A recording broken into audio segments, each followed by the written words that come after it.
قرآن ربي في البكور رفيقنا، هو منهج في مركز الإتقان. جئنا إلى الدنيا زهورا حلمنا. أعوذ بالله السميع العليم من الشيطان الرجيم. ولا تجادلوا أهل الكتاب إلا بالتي هي أحسن إلا الذين ظلموا منهم وقولوا آمنا بالذي أنزل إلينا وأنزل إليكم وإلهنا وإلهكم واحد ونحن له مسلمون. وكذلك أنزلنا إليك الكتاب فالذين آتيناهم الكتاب يؤمنون به ومن هؤلاء من يؤمن به وما يجحد بآياتنا إلا الكافرون.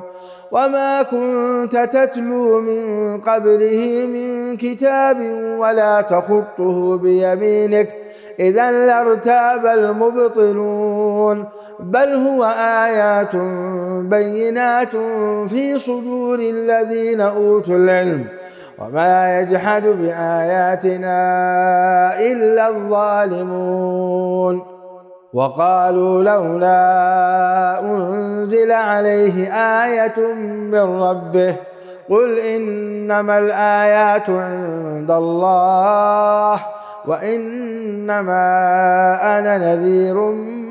مبين. أولم يكفهم أنا أنزلنا عليك الكتاب يتلى عليهم إن في ذلك لرحمة وذكرى لقوم يؤمنون. قل كفى بالله بيني وبينكم شهيدا يعلم ما في السماوات والأرض والذين آمنوا بالباطل وكفروا بالله أولئك هم الخاسرون. ويستعجلونك بالعذاب ولولا أجل مسمى لجاءهم العذاب وليأتينهم بغتة وهم لا يشعرون. يستعجلونك بالعذاب وإن جهنم لمحيطة بالكافرين يوم يغشاهم العذاب من فوقهم ومن تحت أرجلهم ويقول ذوقوا ما كنتم تعملون. يا عبادي الذين آمنوا إن أرضي واسعة فإياي فاعبدون. كل نفس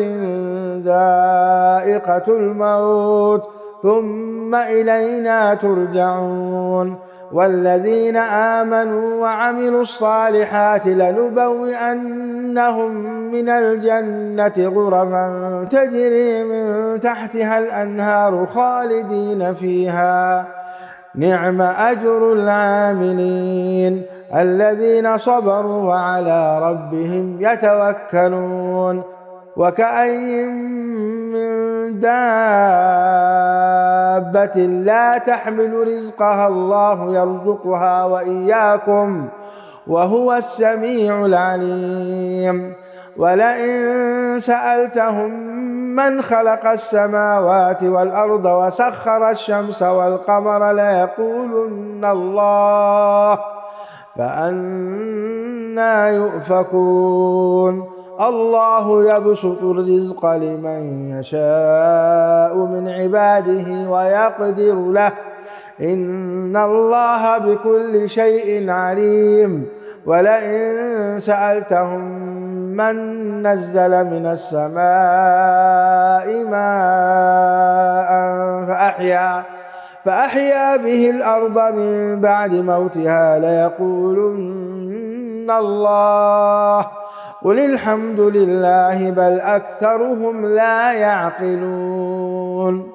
وما هذه الحياة الدنيا إلا لهو ولعب وإن الدار الآخرة لهي الحيوان لو كانوا يعلمون. فإذا ركبوا في الفلك دعوا الله مخلصين له الدين فلما نجاهم إلى البر إذا هم يشركون ليكفروا بما آتيناهم وليتمتعوا فسوف يعلمون. أولم يروا أنا جعلنا حرما آمنا ويتخطف الناس من حولهم أفبالباطل يؤمنون وبنعمة الله يكفرون. ومن أظلم ممن افترى على الله كذبا أو كذب بالحق لما جاءه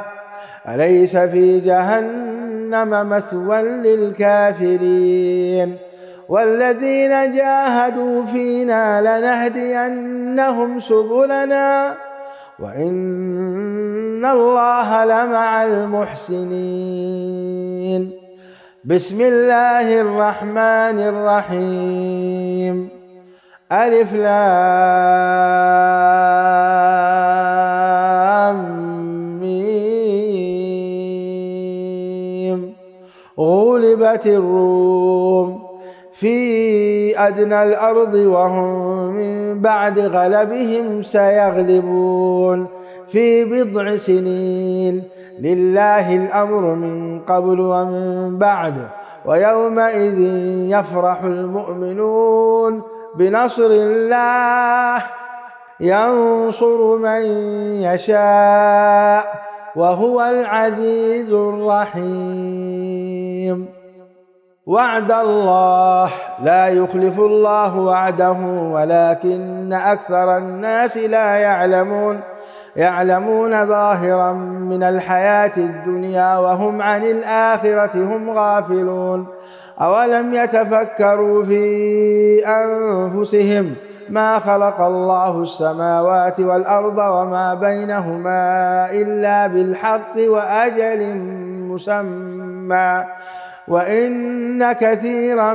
من الناس بلقاء ربهم لكافرون. أولم يسيروا في الأرض فينظروا كيف كان عاقبة الذين من قبلهم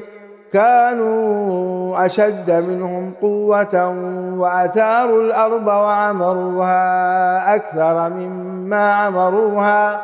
وجاءتهم رسل بالبينات فما كان الله ليظلمهم ولكن كانوا أنفسهم يظلمون. ثم كان عاقبة الذين أساءوا السوء أن كذبوا بآيات الله وكانوا بها يستهزئون. الله يبدأ الخلق ثم يعيده ثم إليه ترجعون. ويوم تقوم الساعة يبلس المجرمون ولم يكن لهم من شركائهم شفعاء وكانوا بشركائهم كافرين. ويوم تقوم الساعة يومئذ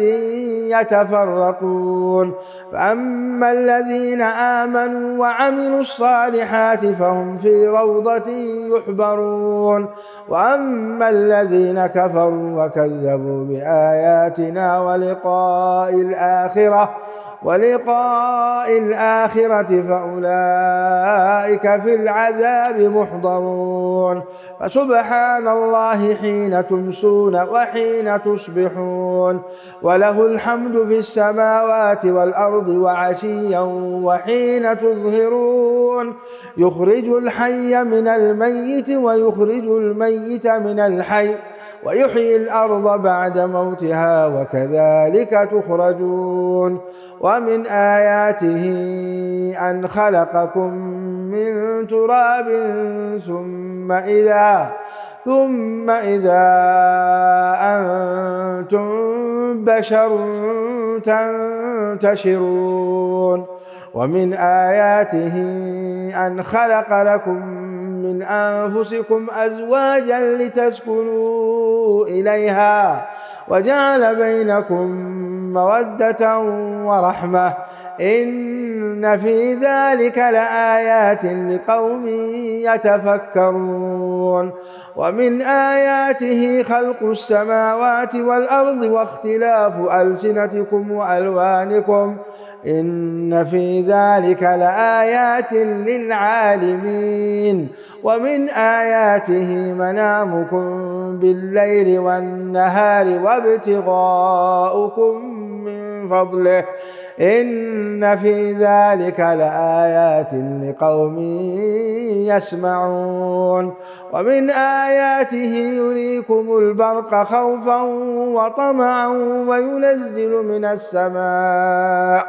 وينزل من السماء ماء فيحيي به الأرض بعد موتها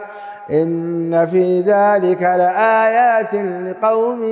يعقلون ومن آياته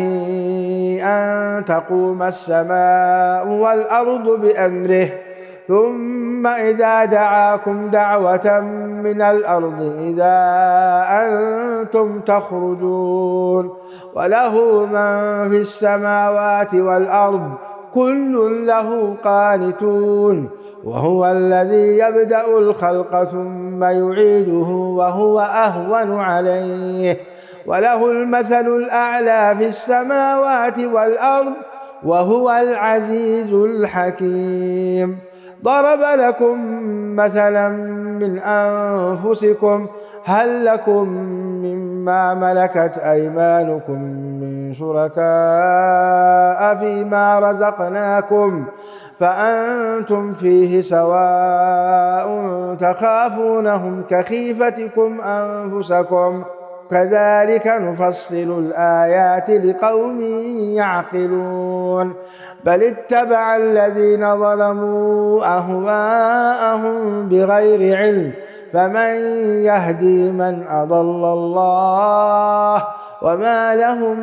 من ناصرين فأقم وجهك للدين حنيفا فطرة الله التي فطر الناس عليها لا تبديل لخلق الله ذلك الدين القيم ولكن أكثر الناس لا يعلمون منيبين إليه واتقوه وأقيموا الصلاة ولا تكونوا من المشركين من الذين فرقوا دينهم وكانوا شيعا كل حزب بما لديهم فرحون وإذا مس الناس ضر دعوا ربهم منيبين إليه ثم إذا أذاقهم منه رحمة إذا فريق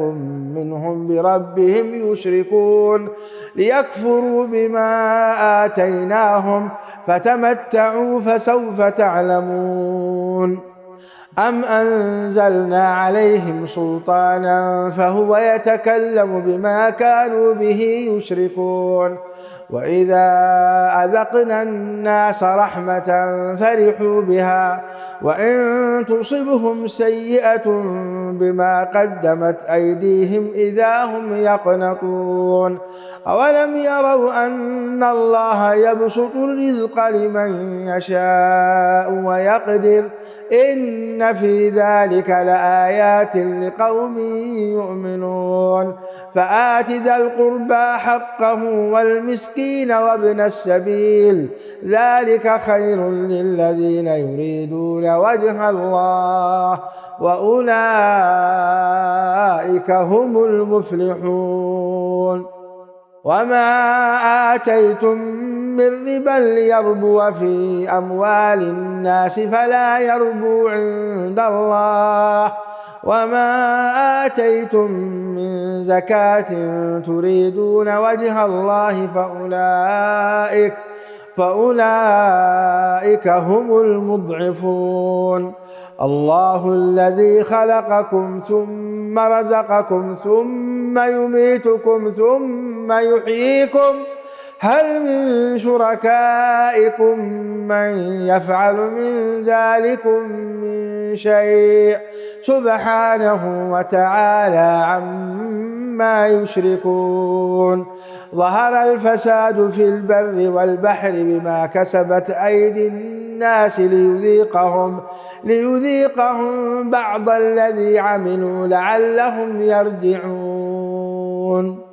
قل سيروا في الأرض فانظروا كيف كان عاقبة الذين من قبل كان أكثرهم مشركين فأقم وجهك للدين القيم من قبل أن يأتي يوم لا مرد له من الله يومئذ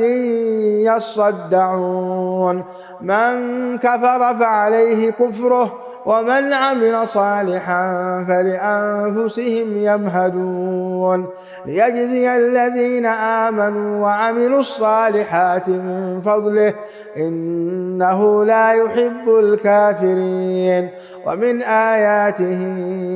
أن يرسل الرياح مبشرات وليذيقكم من رحمته ولتجري الفلك بأمره ولتبتغوا من فضله ولعلكم تشكرون ولقد أرسلنا من قبلك رسلا إلى قومهم فجاءوهم بالبينات فانتقمنا من الذين أجرموا وكان حقا علينا نصر المؤمنين الله الذي يرسل الرياح فتثير سحابا فيبسطه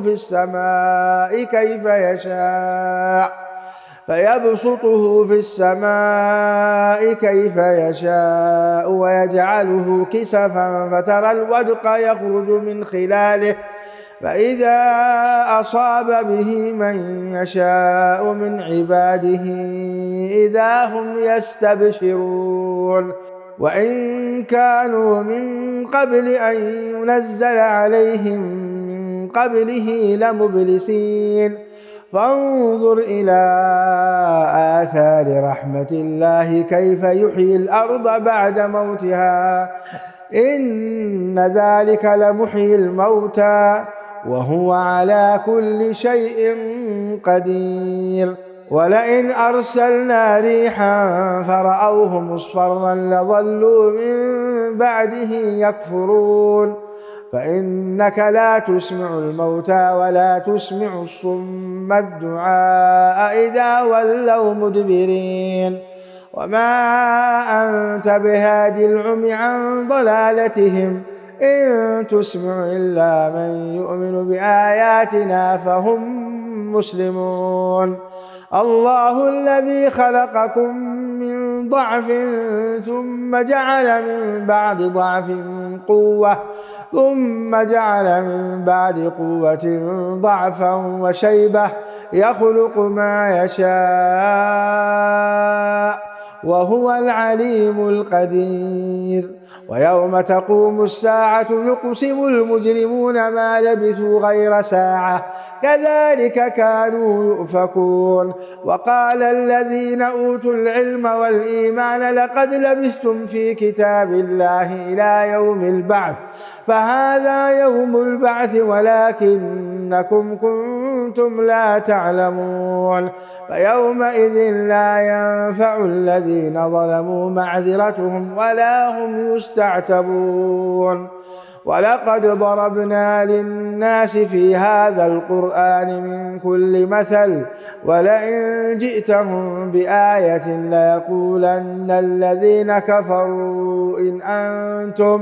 ليقولن الذين كفروا إن أنتم إلا مبطلون كذلك يطبع الله على قلوب الذين لا يعلمون فاصبر إن وعد الله حق ولا يستخفنك الذين لا يوقنون بسم الله الرحمن الرحيم ألف لام ميم تلك آيات الكتاب الحكيم هدى ورحمة للمحسنين الذين يقيمون الصلاة ويؤتون الزكاة وهم بالآخرة هم يوقنون أولئك على هدى من ربهم وأولئك هم المفلحون ومن الناس من يشتري لهو الحديث ليضل عن سبيل الله بغير علم ويتخذها هزوا أولئك لهم عذاب مهين وإذا تتلى عليه آياتنا ولى مستكبرا كأن لم يسمعها كأن في أذنيه وقرا فبشره بعذاب أليم إن الذين آمنوا وعملوا الصالحات لهم جنات النعيم خالدين فيها وعد الله حقا وهو العزيز الحكيم خلق السماوات بغير عمد ترونها وألقى في الأرض رواسي أن تميد بكم وبث فيها من كل دابة وأنزلنا من السماء ماء فأنبتنا فيها من كل زوج كريم هذا خلق الله فأروني ماذا خلق الذين من دونه بل الظالمون في ضلال مبين ولقد آتينا لقمان الحكمة أن اشكر لله ومن يشكر فإنما يشكر لنفسه ومن كفر فإن الله غني حميد وإذ قال لقمان لابنه وهو يعظه يا بني لا تشرك بالله إن الشرك لظلم عظيم ووصينا الإنسان بوالديه حملته أمه وهنا على وهن وفصاله في عامين أن اشكر لي ولوالديك إلي المصير وإن جاهداك على أن تشرك بي ما ليس لك به علم فلا تطعهما وصاحبهما في الدنيا معروفا واتبع سبيل من أناب إلي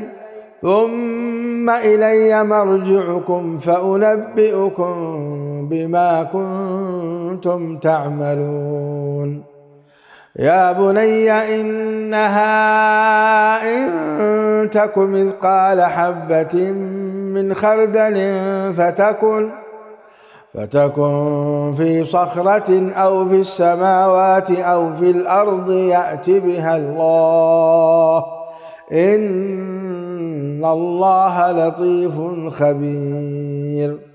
يا بني أقم الصلاة وأمر بالمعروف وانه عن المنكر واصبر على ما أصابك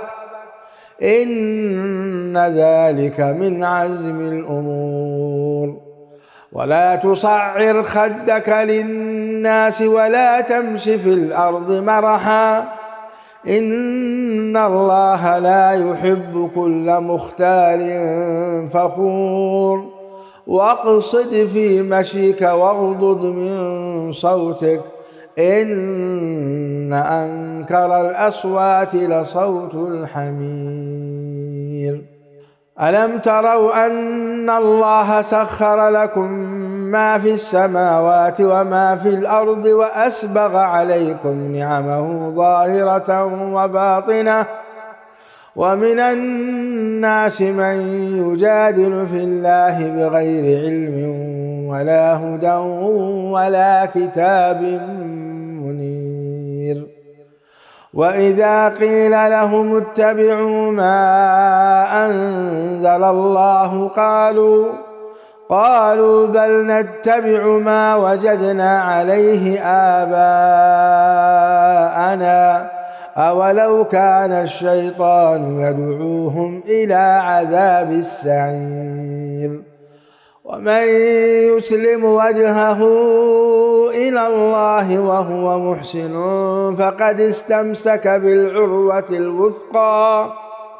وإلى الله عاقبة الأمور ومن كفر فلا يحزنك كفره إلينا مرجعهم فننبئهم بما عملوا إن الله عليم بذات الصدور نمتعهم قليلا ثم نضطرهم إلى عذاب غليظ ولئن سألتهم من خلق السماوات والأرض ليقولن الله قل الحمد لله بل أكثرهم لا يعلمون لله ما في السماوات والأرض إن الله هو الغني الحميد ولو أن ما في الأرض من شجرة أقلام والبحر يمده من بعده 7 أبحر ما نفدت كلمات الله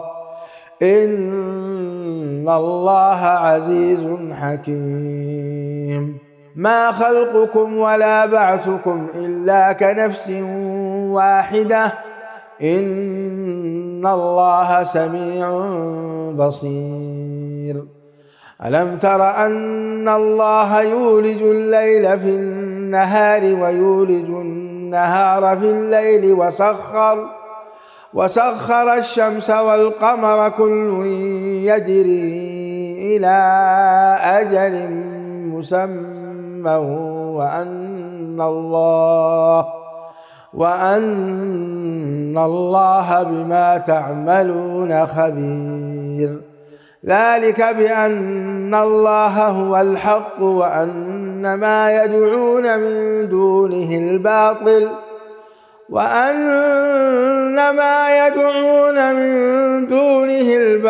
وأن الله هو العلي الكبير ألم تر أن الفلك تجري في البحر بنعمة الله ليريكم من آياته إن في ذلك لآيات لكل صبار شكور وإذا غشيهم موج كالظلل دعوا الله مخلصين له الدين فلما نجاهم إلى البر فمنهم مقتصد وما يجحد بآياتنا إلا كل ختار كفور يا أيها الناس اتقوا ربكم واخشوا يوما لا يجزي والد عن ولده ولا مولود هو جاز عن والده شيئا إن وعد الله حق فلا تغرنكم الحياة الدنيا ولا يغرنكم بالله الغرور إن الله عنده علم الساعة وينزل الغيث ويعلم ما في الأرحام وما تدري نفس ماذا تكسب غدا وما تدري نفس بأي أرض تموت إن الله عليم خبير بسم الله الرحمن الرحيم ألف لام ،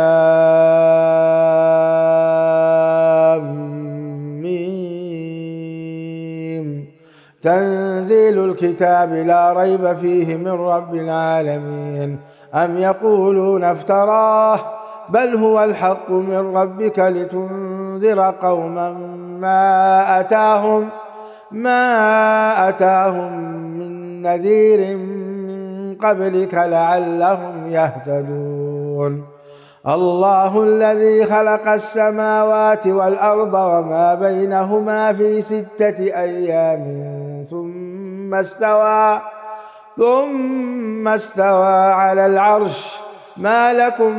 من دونه من ولي ولا شفيع أفلا تتذكرون. يدبر الأمر من السماء إلى الأرض ثم يعرج إليه في يوم كان مقداره 1000 سنة مما تعدون. ذلك عالم الغيب والشهادة العزيز الرحيم الذي أحسن كل شيء خلقه وبدأ خلق الإنسان من طين ثم جعل نسله من سلالة من ماء مهين ثم سواه ونفخ فيه من روحه وجعل لكم السمع والأبصار والأفئدة قليلا ما تشكرون. وقالوا أئذا ضللنا في الأرض أئنا لفي خلق جديد بل هم بلقاء ربهم كافرون. قل يتوفاكم ملك الموت الذي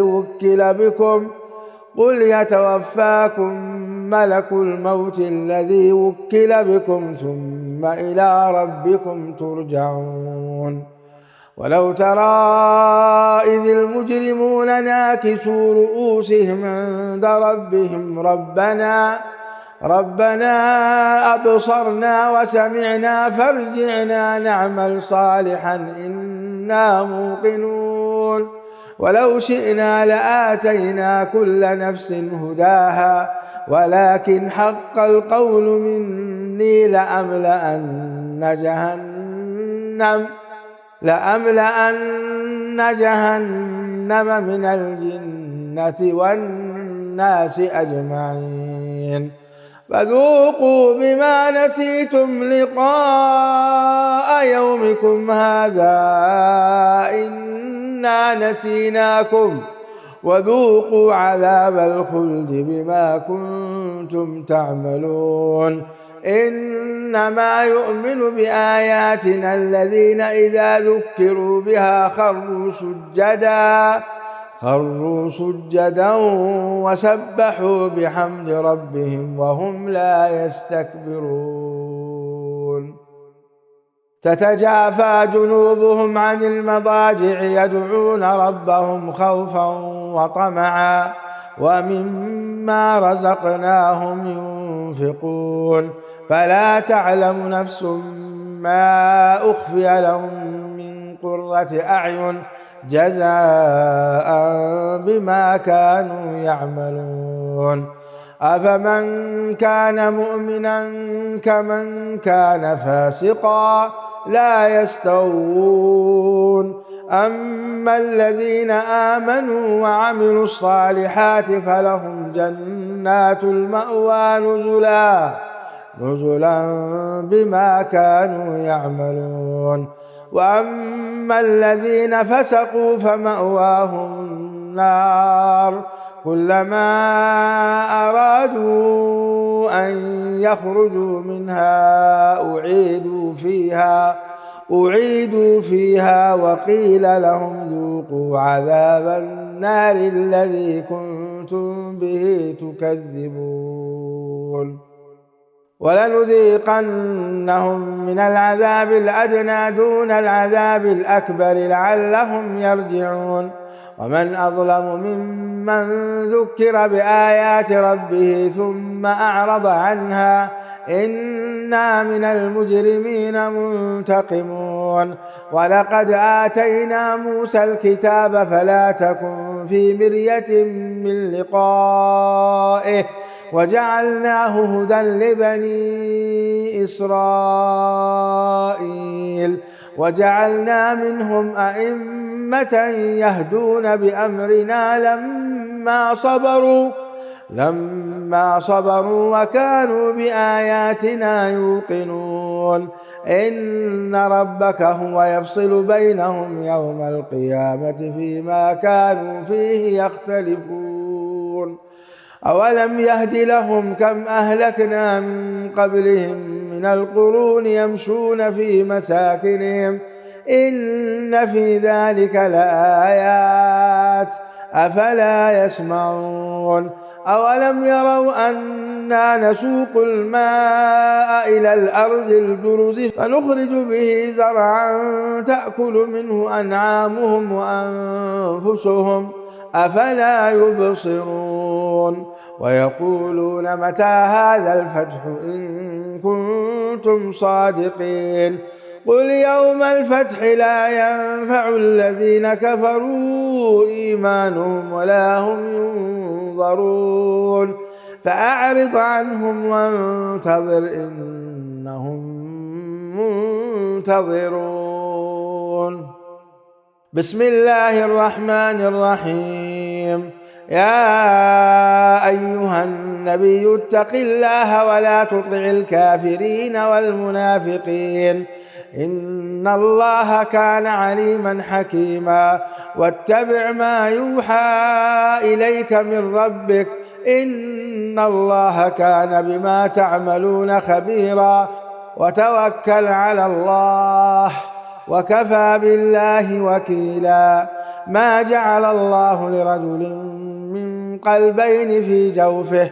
وما جعل أزواجكم اللائي تظاهرون منهن أمهاتكم وما جعل أدعياءكم أبناءكم ذلكم قولكم بأفواهكم والله يقول الحق وهو يهدي السبيل. ادعوهم لآبائهم هو أقسط عند الله فإن لم تعلموا آباءهم فإخوانكم في الدين ومواليكم وليس عليكم جناح فيما أخطأتم به ولكن ما تعمدت قلوبكم وكان الله غفورا رحيما. النبي أولى بالمؤمنين من أنفسهم وأزواجه أمهاتهم وأولو الأرحام بعضهم أولى ببعض في كتاب الله من المؤمنين والمهاجرين إلا أن تفعلوا إلى أوليائكم معروفا كان ذلك في الكتاب مسطورا. وإذ أخذنا من النبيين ميثاقهم ومنك ومن نوح وإبراهيم وموسى وعيسى بن مريم وأخذنا منهم ميثاقا غليظا ليسأل الصادقين عن صدقهم وأعد للكافرين عذابا أليما. يا أيها الذين آمنوا اذكروا نعمة الله عليكم إذ جاءتكم جنود فأرسلنا عليهم ريحا وجنودا لم تروا وكان الله بما تعملون بصيرا. إذ جاءوكم من فوقكم ومن أسفل منكم وإذ زاغت الأبصار وبلغت القلوب الحناجر وتظنون بالله الظنونا. هنالك ابتلي المؤمنون وزلزلوا زلزالا شديدا. وإذ يقول المنافقون والذين في قلوبهم مرض ما وعدنا الله ورسوله إلا غرورا. وإذ قالت طائفة منهم يا أهل يثرب لا مقام لكم فارجعوا ويستأذن فريق منهم النبي يقولون إن بيوتنا عورة وما هي بعورة إن يريدون إلا فرارا ولو دخلت عليهم من أقطارها ثم سئلوا الفتنة لآتوها وما تلبثوا بها إلا يسيرا ولقد كانوا عاهدوا الله من قبل لا يولون الأدبار وكان عهد الله مسؤولا قل لن ينفعكم الفرار إن فررتم من الموت أو القتل وإذا لا تمتعون إلا قليلا قل من ذا الذي يعصمكم من الله إن أراد بكم سوءا أو أراد بكم رحمة ولا يجدون لهم من دون الله وليا ولا نصيرا قد يعلم الله المعوقين منكم والقائلين لإخوانهم هلم إلينا ولا يأتون البأس إلا قليلا أشحة عليكم فإذا جاء الخوف رأيتهم ينظرون إليك تدور أعينهم كالذي يغشى عليه من الموت فإذا ذهب الخوف سلقوكم بألسنة حداد أشحة على الخير أولئك لم يؤمنوا فأحبط الله أعمالهم وكان ذلك على الله يسيرا يحسبون الأحزاب لم يذهبوا وإن يأتي الأحزاب يودوا لو أنهم بادون في الأعراب يسألون عن أنبائكم ولو كانوا فيكم ما قاتلوا إلا قليلا لقد كان لكم في رسول الله أسوة حسنة لمن كان يرجو الله واليوم الآخر وذكر الله كثيرا ولما رأى المؤمنون الأحزاب قالوا هذا ما وعدنا الله ورسوله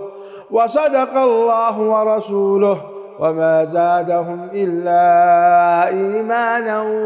وتسليما من المؤمنين رجال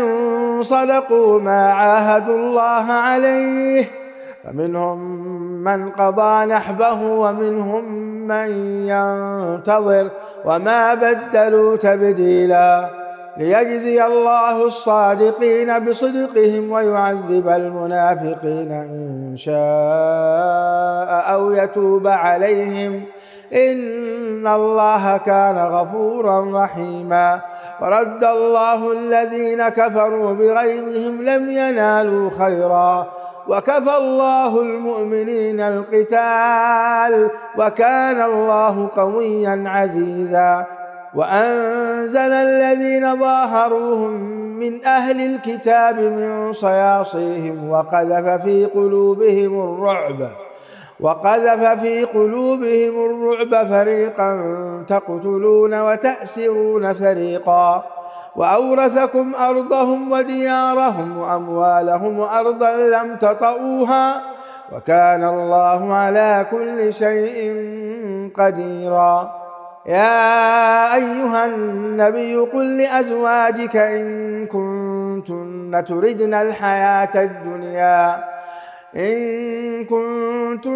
تردن الحياة الدنيا وزينتها فتعالين أمتعكن وأسرحكن سراحا جميلا وإن كنتن تردن الله ورسوله والدار الآخرة فإن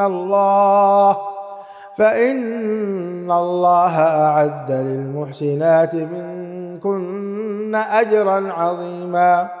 يا نساء النبي من يأت منكن بفاحشة مبينة